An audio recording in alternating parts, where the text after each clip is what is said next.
다윗에게 기름 부음으로 인해서 그 순간 어떤 급속적인 급격한 신분의 변화가 당장에 나타난 것은 아니었지만, 그러나 영적으로는 아주 의미 있는 한 가지 변화가 일어났다고 했는데요. 혹시 기억나십니까? 다윗은요, 그 기름 부은 그날부터 하나님의 영에 크게 감동되었던 겁니다. 네. 뭐에 감동됐다고요? 하나님의 영에, 성령에 그게 감동이 되었어요.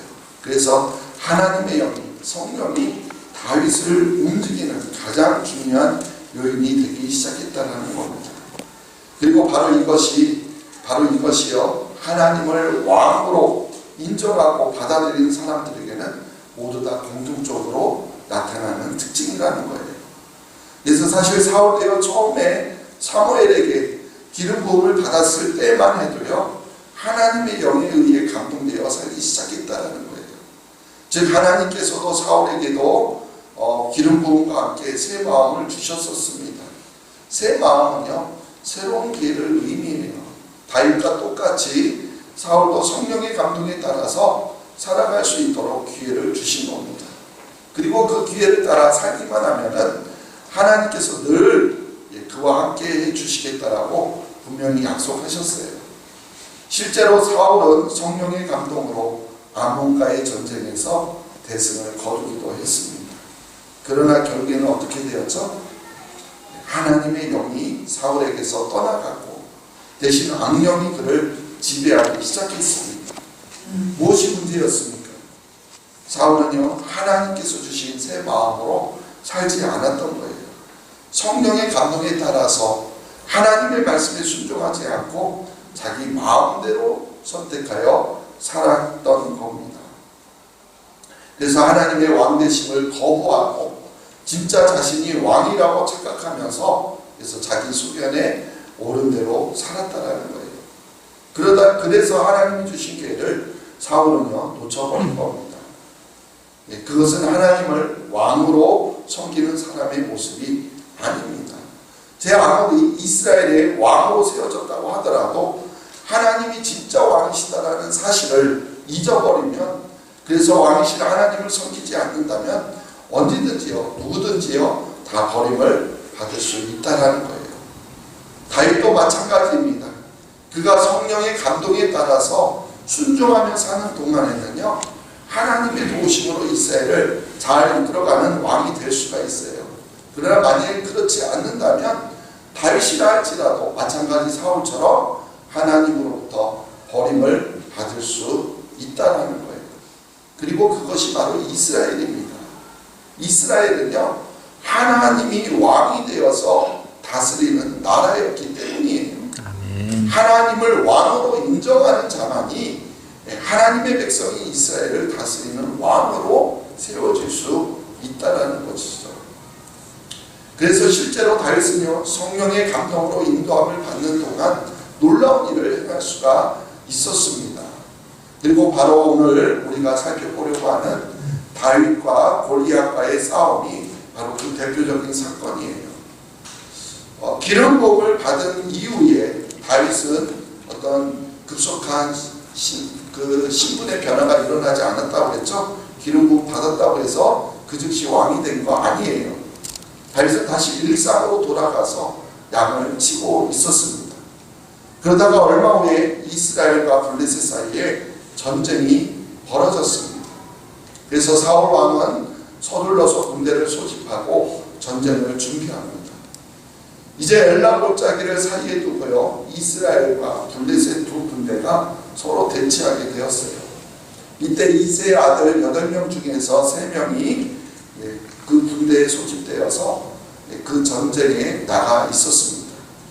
그래서 다윗은요, 형들의 안부를 살펴보라는 아버지의 심부름으로 먹을 것을 가지고 전장에 나갔습니다. 그곳에 도착하여서 형들에게 문안 인사를 하고 있을 때 마침내 그때 골리앗이 등장하여서 싸움을 걸어옵니다. 오늘 본문인데요, 사무엘상 17장 23절, 24절 말씀 우리 같이 읽어볼게요. 시작. 그들과 함께 갈 때 아침 햇살 싸움 돋은 가드 사람 골리앗이라는 자가 그 전열에서 나와서 전과 같은 말을 하며 다윗이 들으니라. 이스라엘 모든 사람이 그 사람을 보고 심히 두려워하여 그 앞에서 도망하며. 아멘. 골리앗이 등장하니까 이스라엘 사람들은요 모두 심히 두려워하여 도망했다 이렇게 말합니다. 그렇다면 왜 그들은요 이스라엘 사람들은요 싸워보지도 않고 두려워서 도망갔을까요? 만약에 이전에요 골리앗과 싸워서 패한 적이 있었다면 얼마든지 그럴 수 있다라고 우리가 생각할 수 있습니다. 그러나 그들은요 아직 한 번도 실제로 싸워본 적이 없다라는 거예요. 단지 그 골리앗의 겉모습만을 보고 겁이 나서 도망친 겁니다. 근데 사실은요 이 골리앗이 정말로 싸움을 잘하는지 못하는지는 아무도 모른다는 사실이에요. 그런데 오늘 본문을 보니까 골리앗을 가리켜서 뭐라고 말하냐면 싸움 도두는 가드 사람, 가드는 이제 지역 이름이죠. 가드에 있는 사람, 그러니까 싸움 도두는 사람이다 이렇게 골리앗을 소개하고 있습니다. 근데 이 표현을 우리가 한번 좀 자세히 살펴볼 필요가 있는데요. 대부분의 영어 성경은요 이 단어를 챔피언으로 번역하고 있어요. 챔피언 골리앗이다 이렇게 말하고 있는 거죠. 근데 원어로는요 이 단어가 싸움 도두는 사람 이 단어가 남자라는 단어하고요 둘 사이라는 단어하고요 이 두 가지 단어가 합성된 단어예요. 그래서 직역하면 두 진영 사이의 남자, 두 진영 사이의 남자 이런 뜻을 가지고 있습니다. 이런 표현이 왜 여기서 나왔을까? 좀 생뚱맞는 것 같지만 그러나 당시의 전쟁이 실제로 어떻게 진행됐는지를 알면은 이해할 수 있는 단어입니다. 당시에는요, 그러니까 고대 근동 지방에서는 전쟁을 하게 되면 전쟁을 하는 두 진영이 서로 마주보면서 자리를 잡게 되고요. 그러면 각각의 진영에서 한 사람이 나와서 싸움을 거는 말을 시작합니다. 그러니까 말싸움으로 전쟁을 시작하는 거예요. 그렇게 말로 싸움을 걸어오는 사람을 가리켜서 싸움 도두는 사람이다 이렇게 표현하고 있는 겁니다. 거기에서 이제 싸움에 불리하다 싶으면은 항복하기도 하고 그렇게 하는 것이죠. 자, 사실은 지금도요 크고 작은 모든 종류의 전쟁은 그렇게 말싸움부터 시작된다는 거예요. 그래서 이제 오늘 본문은 아니지만 오늘 본문의 앞부분을 우리가 읽어보면요 실제로 골리앗이며 싸움을 걸면서 이스라엘 군대에게 이렇게 말합니다. 우리 사무엘상 17장 8절 하반절 9절 읽어보겠습니다. 너희는 한 사람을 택하여 내게로 내려보내라. 그가 나와서 너와 나를 죽이면 우리가 너희 중이 되겠고 만일 내가 이겨 그를 죽이면 너희가 우리의 종이 되어 우리를 섬길 것이니라. 아멘. 골리앗의 말은요 여럿이 죽고 죽이는 그러한 전쟁을 굳이 할 필요가 없다라는 것이죠. 그러니까 쉽게 말로 회유 정책을 피고 있는 거예요. 항복하라는 것이죠. 일단은 대표로 한 사람씩 나와서 1대1로 붙어서 누가 이기든 그것으로 전쟁을 끝내고 그래서 진 나라가 이긴 나라에게 조공을 바치는 것으로 하자라는 겁니다. 이것이 어떻게 보면 더 합리적이고 그럴듯한 말처럼 보입니다. 그러나 문제는요 이스라엘 쪽에서 아무도 나가는 사람이 없었다는 사실이에요. 모두 다 골리앗을 보고서 도망가기에 바빴다라는 거죠. 그 이유가 무엇일까요? 그것은요 이 골리앗이 매우 키가 큰 거인족이었기 때문이었습니다. 골리앗의 심장이 얼마나 큰가 하면요 앞에 이제 17장 쪽 읽어보시면 알겠지만 6규빗이다 이렇게 말해요. 6규빗. 근데 한 규빗은 길이가 얼마냐면은 우리 팔꿈치부터 손가락 끝까지 길이에요. 여기 팔꿈치부터 손가락 끝까지의 길이. 그래서 일반적으로 약 50cm가 조금 못 되는 45cm 정도 이 정도 크기를 말합니다. 그래서 6규빗을 계산하면 약 2m 70 정도가 돼요. 엄청난 거인이죠. 거기에다가 이 골리앗이 갑옷을 입었는데 그 무게만 해도 5천 세겔이 나갔다 이렇게 말합니다. 한 세겔은요 약 우리 단위로 3돈 정도예요. 그래서 11.5g으로서 5천 세겔을 지금의 단위로 환산하면요 약 60kg 정도예요. 쌀 20kg짜리 한 3개짜리가 그가 입은 갑옷의 무게라는 거예요. 그리고 손에는 긴 창을 잡고 휘두르고 나오는데 그 창날의 무게만 해도 600세겔 즉 약 7kg 정도 무게가 된다는 겁니다. 그러면서 1대1로 싸우자고 하니까 누가 감히 그 앞에 나갈 수 있냐는 거예요. 어마어마하죠. 하지만 앞에서 말씀드렸듯이 골리앗이 진짜 싸움을 잘하는지는 아직 검증되지 않았어요. 덩치만 큰 거지 정말 그 덩치에 맞게 싸움을 잘하는지. 그럼에도 불구하고 그 겉모습을 보고 모두 주눅이 들어서 아예 싸워볼 생각도 못하고 모두 도망치고 있다는 겁니다. 사실 이때요 이스라엘을 대표해서 나가야 할 사람이 한 명 있어요. 누굴까요? 사울. 사울 왕이죠. 사울 왕.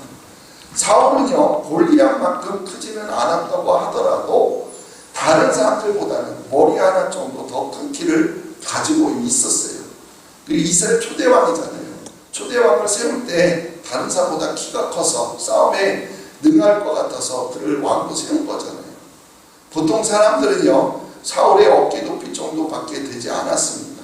그렇다면 사울의 키도요 2m는 훨씬 넘었다라는 것을 이야기합니다. 그러니까 충분히 건장한 체격이었어요. 그리고 만약 그가요 아몬 사람들을 칠 때처럼 성령의 감동을 받고 있었다면 아마 이때도요 당당히 나가서 골리앗과 맞서 죽기 살기로 아마 싸웠을 겁니다. 그랬다면 이스라엘의 역사가 아마 달라졌을지도 몰라요.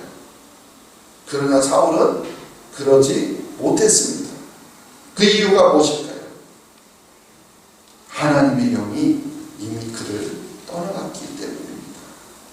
그는요 하나님을 이제는 왕으로 섬기지 않았습니다. 전쟁은 하나님께 속한 것이라는 그런 믿음이 그에게 없었어요. 그래서 사울 또한 그 골리앗을 보고서 그 외형적인 모습에 두려워했다라는 겁니다. 지금 이렇게 왕이라고 하는 자가 그렇게 두려워 떨고 있는데 그럼 다른 사람들은요 더 말할 것도 없지 않겠습니까? 그래서 싸움을 도두는 자 이 골리앗 앞에서 아무도 나서지 못하고 모두들 도망가기에 급급했던 겁니다. 골리앗은요 도망치는 이스라엘 군대를 향하여 그들을 조롱하면서 여호와 하나님을 모독하는 말을 마구대로 했습니다. 다윗이요 그 말을 듣고서는 도저히 참을 수가 없었어요. 그래서 골리앗을 죽여야 하겠다라고 나선 겁니다. 그러자 큰형 엘리압은요 하룻강아지 더 무서운 줄 모른다면서 야단을 칩니다. 또 사울 왕은요 소년이 어떻게 저 엄청난 장수를 이길 수 있느냐 이러면서 말렸어요. 그러나 다윗은 끝끝내 나가겠다고 고집했고 결국 한 손에는 막대기를 다른 손에는 물맷돌 5개를 가지고 골리앗에게 나아갔습니다. 골리앗이 보니까 곱상한 소년이 싸우겠다라고 자기와 싸우겠다라고 나오는 거예요. 그 모습을 보고 골리앗은요 몹시 아마 자존심이 상했던 모양입니다. 그래서 이렇게 말합니다. 우리 43절 44절 읽어볼게요. 블레셋 사람이 다윗에게 이르되 네가 나를 괴로 여기고 악대를 가지고 내게 나왔느냐 하고 그의 신의 이름으로 다윗을 저주하고 그 블레셋 사람이 또 다윗에게 이르되 내게로 오라 내가 내 살을 공중의 새들과 들짐승들에게 주리라 하는지라. 아멘. 객관적으로 누가 보아도 다윗과 골리앗은 서로 상대가 되지 않습니다. 골리앗이 선포한 그 저주대로 다윗은 처참하게 죽임을 당하여서 짐승들의 밥이 될 것이 불을 보듯 뻔한 일입니다. 그러나 많은 사람들이요 여기에서 가장 중요한 사실을 놓치고 있는 것이 하나 있습니다. 진짜 보아야 할 것을 보지 못하고 있다는 거예요. 그것은요, 이 전쟁이 거인 골리앗과 소년 다윗의 싸움이 아니라는 사실입니다. 바로 이 전쟁은 골리앗이 섬기는 신들과 다윗이 섬기는 하나님과의 싸움이라는 거예요. 아멘.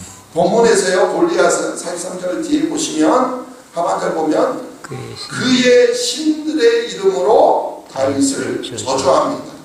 이 말은 블레셋 사람들이 섬기는 신들의 배경으로 하여서 이 전쟁에 나섰다라는 것을 스스로 인정하고 있는 거예요. 다시 말해서 이 골리앗은요, 이 거대한 장수 골리앗은 바로 블레셋 신들을 대신하여 그 대리인 자격으로 이 전쟁에 나온 겁니다. 따라서 이번 전쟁에서 이긴다면 그것은 골리앗의 승리가 아니라 바로 그가 섬기는 신들의 승리예요. 이것이요, 당시의 모든 전쟁의 본질이었어요. 고대 근동 지방의 전쟁들은 신들의 전쟁이었죠. 누구 신이 더 강한가? 바로 그런 전쟁이었다는 거예요. 자, 그렇다면 소년 다윗은요, 누구를 대신하여 나온 겁니까? 하나님. 골리앗이 블레셋 신들을 대신하여 나왔다면 이 소년 다윗은 바로 이스라엘의 하나님을 대신하여 나온 겁니다. 아멘. 네, 다윗은 이 점을 분명하게 드러내며 선포합니다. 45절 읽어볼게요. 다윗이 블레셋 사람에게 이르되 너는 칼과 창과 단창으로 내게 나오거니와 나는 만군의 여호와의 이름 곧 내가 모욕하는 이스라엘 군대 하나님의 이름으로 내게 나아가노라. 아멘. 아멘. 만일 전쟁이요, 신들의 전쟁이라면 그 전쟁의 승패는 어떤 무기나 전술을 활용할 것인지에 달려있는 것이 아니라는 것이죠. 어느 신이 더 세냐라는 거예요. 그래서 진짜 신이 바로 그 전쟁에서 이기게 되어 있습니다. 아멘. 근데 골리앗을 한번 보세요. 그는 자신이 섬기는 신들의 이름으로 전쟁에 나왔다고 지금 하면서 실제로는 그가 가지고 있는 외형적인 조건들, 그의 장대한 체구나 그리고 여러 가지 무기들을 앞세우고 있다는 겁니다. 그러면서 당연히 이길 것이라고 자신만만해하고 있습니다. 그에 비해서 다윗은요, 자신이 가지고 있는 외적인 조건들이 아니라 바로 그가 믿고 있는 하나님의 이름으로 지금 전쟁에 나아가고 있다는 겁니다. 이스라엘의 하나님, 만군의 여호와가 진짜 하나님이라면 다윗은요, 반드시 그 전쟁에서 이기게 되어 있는 거예요. 아멘. 그의 재고가 아무리 왜소하고 또 그가 가진 무기가 아무리 보잘것없는 것이라고 하더라도 여호와 하나님이 진짜 하나님이라면 반드시 이기게 되어 있다는 겁니다. 따라서 전쟁에서의 승패는요, 그 대리인들의 어떤 외형적인 조건에 달려있는 것이 아니라는 거예요. 과연 어떤 신의 이름으로 나가서 싸우는가, 바로 거기에 달려있다는 겁니다. 다시 말해서 어떤 신을 믿고 있는가에 따라서 그 전쟁의 승패가 달려있는 거예요. 아멘. 자, 그렇다면 골리앗이 이길까요? 아니면 다윗이 이길까요? 다윗이깁니다. 그렇죠. 다윗은요, 자신이 이 전쟁에서 이길 수밖에 없다라고 선포합니다. 왜냐하면 이 전쟁은 바로 여호와 하나님께 속해 있는 것이기 때문입니다. 아멘. 47절 말씀 같이 읽어볼게요. 시작. 또 여호와의 구원하심이 칼과 창에 있지 아니함을 이 무리에게 알게 하리라. 전쟁은 여호와께 속한 것인즉 그가 너희를 우리 손에 넘기시리라. 아멘. 여호와의 구원하심이 칼과 창에 있지 아니하나. 전쟁은 누구에게 속했다고요? 하나님 여호와는 여기서 여호와의 구원하심이 칼과 창에 있지 않다. 이 말은요, 하나님은요, 칼과 창이 없어도 얼마든지 구원하신다. 바로 이런 뜻입니다. 아멘. 그리고 전쟁은 여호와께 속해 있다. 이 말은요, 이것은 여호와의 전쟁, 즉 하나님의 전쟁이다. 바로 이런 뜻입니다. 아멘. 다윗은 지금 막대기 하나와 물맷돌 5개를 가지고 거인 골리앗과 싸우러 나갑니다. 그렇지만 이것은 다윗의 싸움이 아니라 하나님의 싸움이라는 거예요. 다윗의 전쟁이 아니라 하나님의 전쟁이라는 거예요. 따라서 하나님이 골리앗과 블레셋을 다윗과 이스라엘 손에 넘겨주실 것이라는 확신을 다윗은요 믿었고요. 그래서 담대히 지금 선포하며 나아가고 있는 것입니다. 우리는 이 다음의 이야기를 너무나 잘 알고 있어요. 골리앗은요 다윗의 물맷돌 한 방에 쓰러졌고 그 전쟁에서 이스라엘은 큰 승리를 거두었습니다. 그렇다면 이 전쟁에서 진정한 영웅은 누구입니까? 누가 1등 공신입니까? 다윗이요? 다윗일까요? 다윗이 평소에 물맷돌 던지는 연습을 철저하게 해두었기 때문에 골리앗의 이 말을 기가 막히게 맞춰서 이긴 것일까요? 아닙니다. 이것은 하나님의 전쟁이라고 했잖아요. 하나님의 전쟁이에요. 하나님이 이 싸움에서 이긴 거예요. 아멘. 이처럼 하나님은 다윗을 통해서 이스라엘을 구원하셨습니다. 아멘. 그렇게 함으로써 칼과 창이 없어도 얼마든지 하나님은 이스라엘을 구원하실 수 있는 하나님이시다라는 사실을 분명하게 보여주시며 각인시켜 주신 거예요. 우리는 오늘 이 이야기를 통해서 우리가 꼭 기억해야 할 두 가지 영적인 교훈이 있습니다.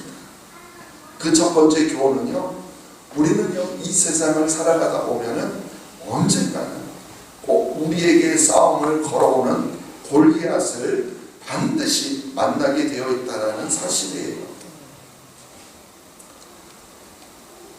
그것이요 경제적인 어려움일 수도 있고 아니면 건강의 문제일 수도 있습니다. 아니면 우리 인간관계에서 겪게 되는 문제일 수도 있어요. 그럴 때 우리는요 이 싸움의 본질을 정확하게 볼 수 있어야 합니다. 아멘. 우리는요 거인 골리앗과 맞서 싸우는 것이 아니에요. 그 골리앗을 앞세운 거짓 신들, 하나님을 대적하는 악한 영들과 우리는 싸우는 거예요. 아멘. 근데 우리는요 겉모습만 보고 섣불리 판단하려고 합니다. 우리가 가진 조건으로는 도저히 이길 수 없을 것 같아요. 그래서 그런 제대로 싸워보지도 않고 겁에 질려 도망치기에 바쁘다라는 것이죠. 그러면 어떻게 되는지 아십니까? 평생 우리는 악한 영들의 종노타며 살아갈 수밖에 없다라는 거예요. 그러나 우리가 그 골리앗의 정체를 알고 나면은 두려울 것이 하나도 없습니다. 그러므로 우리가 겉모습만 보고 도망치지 마십시오. 악한 영들은요 우리가 강하게 대적하면 오히려 도망하게 되어 있다는 거예요. 두 번째 교훈은요, 두 번째 교훈은 영적인 싸움에는 반드시 영적인 무기가 필요하다는 사실입니다. 아멘. 골리앗을 대적하여 싸운다고 하더라도요 우리가 칼과 창으로는 절대 이길 수가 없어요. 다윗이 무엇으로 이겼죠? 하나님의 이름으로. 하나님의 이름으로 쓰신 거 아닙니까? 우리도 마찬가지 하나님의 이름으로 싸워야 해요. 아멘. 다시 말해서 우리가 우리 힘으로 싸우는 것이 아니라 하나님이 직접 싸우시게 우리는 해야 한다는 거예요. 아멘. 우리가 싸우면 우리는 무조건 집니다. 그러나 하나님이 싸우실 때 이길 수 있는 거예요. 아멘. 그래서 우리가 가지고 있는 최고의 무기, 최고의 전력, 전술은요 바로 하나님의 이름으로 싸우는 것입니다. 아멘. 우리 인생의 문제들 골리앗같이 우리에게 싸움을 걸어오는 건강의 문제일 수도, 돈의 경제적인 문제일 수도, 또는 사람의 관계의 문제일 수도 있지만 그것들을 물리치는 방법은 우리에게 달려있는 것이 아닙니다.